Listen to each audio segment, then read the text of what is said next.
एक साहूकार था जो भगवान शिव का अनन्य भक्त था।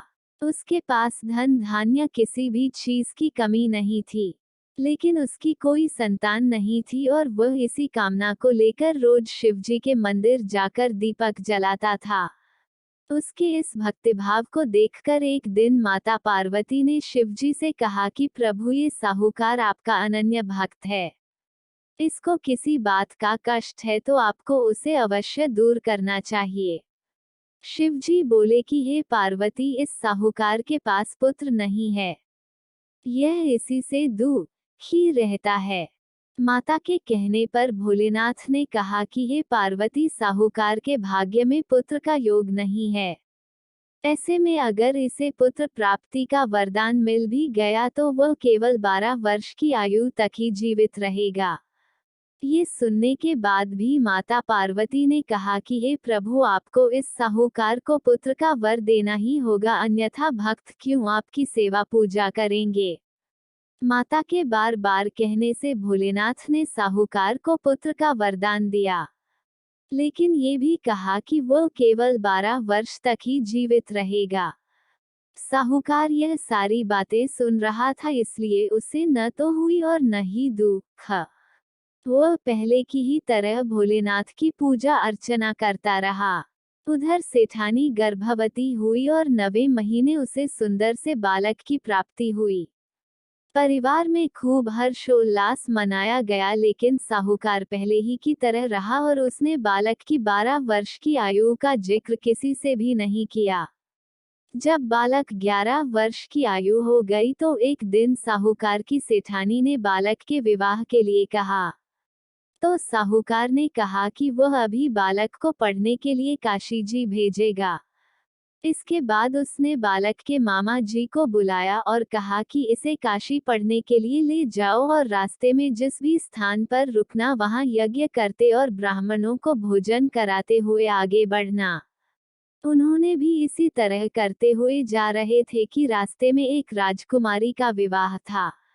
जिससे उसका विवाह होना था वह एक आंख से काना था।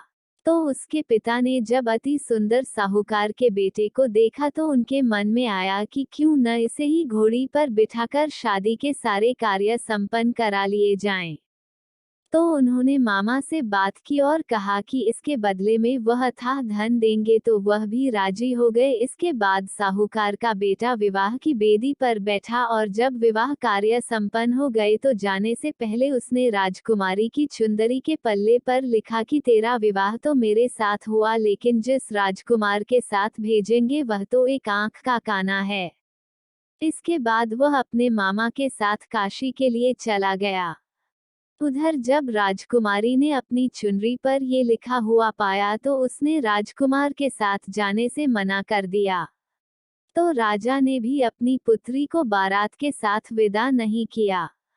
बारात वापस लौट गई। उधर मामा और भांजे काशी जी पहुंच गए थे। एक दिन जब मामा ने यज्ञ रचा रखा था और भांजा बहुत देर तक बाहर नहीं आया तो मामा ने अंदर जाकर देखा तो भांजे के प्राण निकल चुके थे।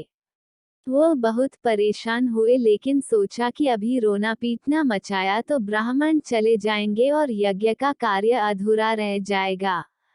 जब यज्ञ संपन्न हुआ तो मामा ने रोना पीटना शुरू किया। उसी समय शिव पार्वती उधर से जा रहे थे तो माता पार्वती ने शिवजी से पूछा, हे प्रभु, ये कौन रो रहा है। तभी उन्हें पता चलता है कि यह तो भोलेनाथ के आशीर्वाद से जन्मा साहूकार का पुत्र है। तब माता पार्वती कहती हैं कि हे स्वामी, इसे जीवित कर दे, अन्यथा रोते रोते इसके माता पिता के प्राण निकल जाएंगे। तब भोलेनाथ ने कहा कि हे पार्वती, इसकी आयु इतनी ही थी सो वह भोग चुका। लेकिन मां के बार बार आग्रह करने पर भोलेनाथ ने उसे जीवित कर दिया। लड़का ओम नमः शिवाय करते हुए जी उठा और मामा भांजे दोनों ने ईश्वर को धन्यवाद दिया और अपनी नगरी की ओर लौटे। रास्ते में वही नगर पड़ा और राजकुमारी ने उन्हें पहचान लिया। तब राजा ने राजकुमारी को साहूकार के बेटे के साथ बहुत सारे धन धान्य के साथ विदा किया। उधर साहूकार और उसकी पत्नी छत पर बैठे थे। उन्होंने ये प्रण कर रखा था कि यदि उनका पुत्र सकुशल न लौटा तो वह छत से कूदकर अपने प्राण त्याग देंगे।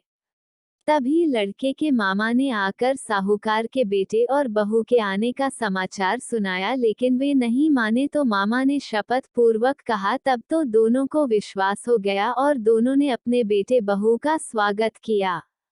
उसी रात साहूकार को स्वप्न में शिवजी ने दर्शन दिया और कहा कि तुम्हारे पूजन से मैं प्रसन्न हुआ। इसी प्रकार जो भी व्यक्ति इस कथा को पढ़ेगा या